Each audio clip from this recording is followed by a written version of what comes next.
dito kami maglalagay ng kulungan ng ibon.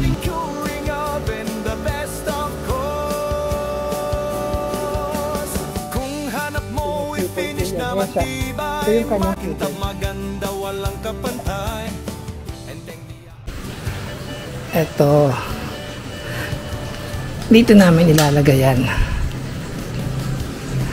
Dito yan, dito kami maglalagay ng kulungan ng ibon. Yan.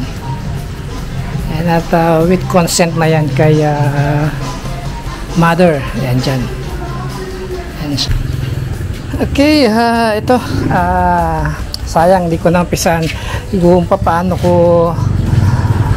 gagawin itong aking kulungan ng ibon. Vlog, pang vlog sana, pang content, ngayon ko lang naalala. So ito, meron akong mga retaso kasingero dyan, ang dami nyan sa mga oven. So ang ginawa ko ay nagpa-bend, ito nga, pinabend ko yung yero, nag-cut ako, kumuha ako ng sukat, yan, medyo ini-ispat-ispat ko na siya ng kaunti.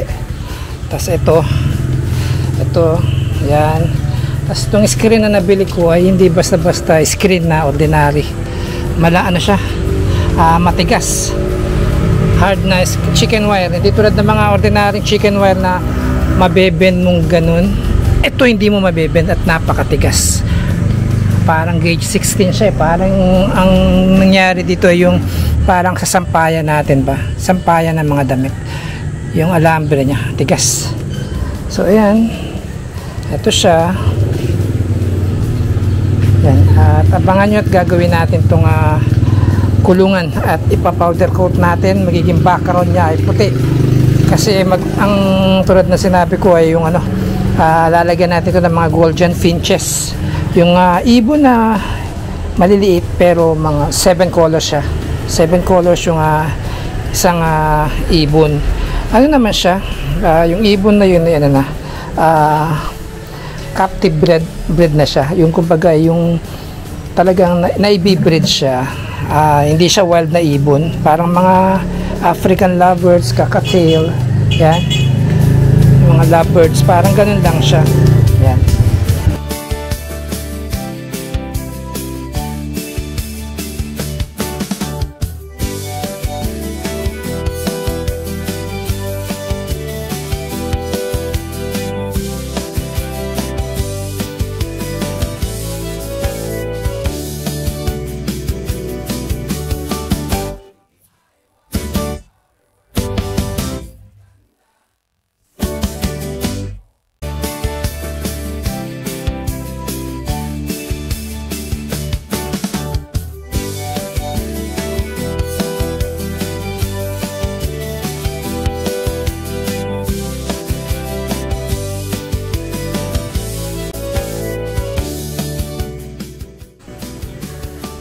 So ito na at medyo malapit na sa katotohanan itong ating ginagawa. So yan, ito at na-enclose na natin yung ating cage. Yan, medyo patapos na. Lalagyan ko na lang to ng ng pinto lang pala, dalawang pinto, isang malaki at isang maliit dito. Yan yung opening niyan. Tapos yung bubutasan ko na rin siya yung mga dating bird nest ko doon sa aking mga African lovebirds. Ang dami pa to, i-restore ko na lang at siyang aking ilalagay sa likod. Yan, ang lalagay nating ibon dyan is yung mga gold dyan, yung 7 colors na ibon. Tapos tamang-tama sa Sunday kukunin yung isang oven na malaki. Ito, dito ko siya ipa-powder coat, puputi ko siya dito, tamang-tama yung taas niya, pasok na pasok yan, laki yan, yan. Para bago kunin ay na-test na natin itong powder coating oven. Yan. At itong mga bird cage na to, bird's nest na to ay dito ko lalagay sa likod. Gagawa na lang ako ng hole na sinlaki din ng butas nitong ating ito. Yan. Para doon na mismo sila papasok. Tapos sa front niya, magsasacrifice ako na isang box na sira, kukunin ko yung tatabas ako ng isa rito at i-cover ko naman doon sa harap para may butas din, para hindi naman na purong yero yung butas na papasukan ng ibon. Okay, ito na yung bird cage na ating ipa-powder coat. Ayan, simula sa paggawa hanggang sa powder coating. Yan, ang taas talaga niya. Buti na lang meron ditong isang oven, kukunin sa linggo. Ito, matetest namin siya ngayon. Tapos pati yung rim ni Sarah ay aming ipa-powder coat. Ito, illusion gold ang magiging kulay niya. Yan, nililinis lang namin ni Jomar. At bago yan, ito muna ang aking titirahin, itong bird cage powder coat. Okay, ito na. At ipa-powder coat ko na itong cage. Taas niya, di ba? Yan. Ang taas ng oven na to ay 6 feet. Buti na lang at saktong-sakto itong ating ginawang bird cage. Sayang nga lang at hindi ko naipakita sa inyo yung paano ko nilagay yung pinaka nest box niya. Yung mga butas na yan, sa likod dyan, dyan ikakapit yung pinaka box ng nest. Okay, so i-power up na natin yung ating control panel at ayan, nasa loob na yung ating pinaka cage. Saktong-sakto yan. Sasara na lang natin yan at mag-wait tayo. Okay, so yan, natapos na yung kanyang 15 minutes na curing time, so pwede na yan. Ito, ang sinunod ko naman dito ay yung pinaka bracket ng pinaka cage, tsaka yung kanyang hindi pala, yung pinaka rim ng gulong ni Sarah, yung wife ni ka-farmer. Yan, dating black yan, ginawa naming illusion gold. Yan siya. Bali, dalawang proseso nga yan, tulad nga nung sa may rocking chair natin. Illusion gold, lalabas ng kulay silver, then sprayan ng top coat. Yan siya. Maya at okay, ito, andito na tayo sa sa breeder ng ibon at kukuha tayo ng 2 pair lang. Medyo may presyo din kasi ito. Yan, minute ko na yung aking record dito, gawa ng may ingay yung mga dogs. Kaya yan, madami siyang klaseng mga birds na Gualdian pinches. Yan, talagang breeder siya, kaya napaparami yung mga ganitong ibon. Kaya yan, kukuha ako ng 2 breed. Ang sabi niya, pagka yung pinaka dibdib, yan, yellow na yan, yung mga color nila ay dark, yun daw ang lalaki.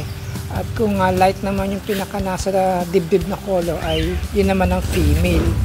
Yan, so okay, ito tayo ay pipili na ng 2 pair at nasa 2,200 din ang pair nito. Yan, titingin tayo ng magkakaibang kulay para may variety tayo. Merong dilawang dibdib at kulay violet ang dibdib. Yan. Tapos meron pang mga breed na redhead eh. Yan, so okay na, makapili na tayo. So ito yung ating napili. Dilaw siya, tapos redhead yung kanyang pinakaulo. Ayan. Ayan siya, ayan. At may libreng cage na rin na maliit na binigay si Sir sa atin dyan. So, ayan. Maganda siya. Ano siya, ano sa mata. Nakakapag-relax. So, okay. Tayo babalik na ng arayat. Okay. Okay, at ito na po yung ating mga alaga. Ala, asan yung iba? Nasa loob ng pugad yung iba. Ayan siya. So, yan yung sinasabi ko, yung pugad nila. Ayan. Ayan. Yung pinakapugad ay nasa likod ng cage na to. Ayan siya. Ayan. Saka yung iba po nasa loob ng pugad. Ayan. Okay.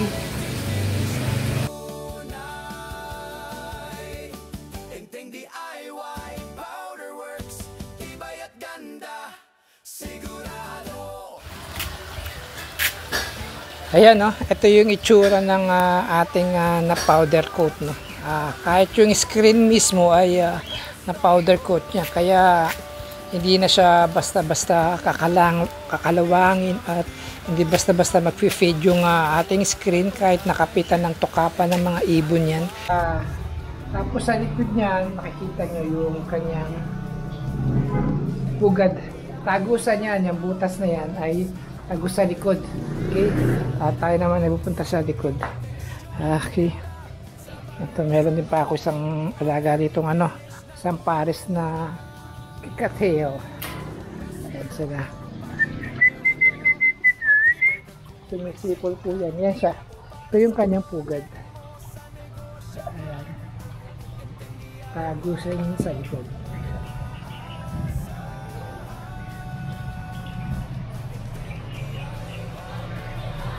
Ayan.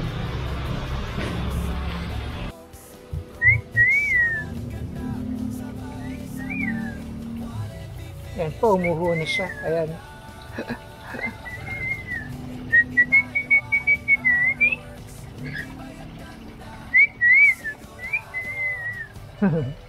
Nahuli. Umuhuni siya, kumakanta. Ayun.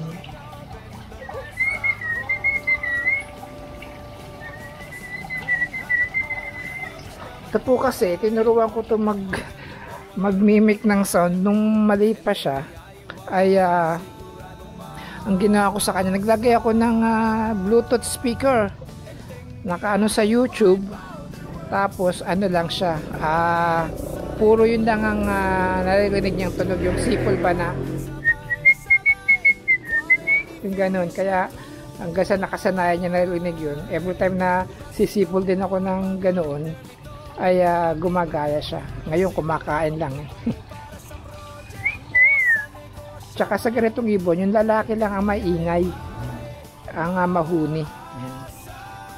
So, okay na. So ayan, kain muna sila hapon. Powder coating, solid ang looks, pro sabay, quality finish na tunay. Enteng DIY Powderworks, tibay at ganda, sigurado. Enteng DIY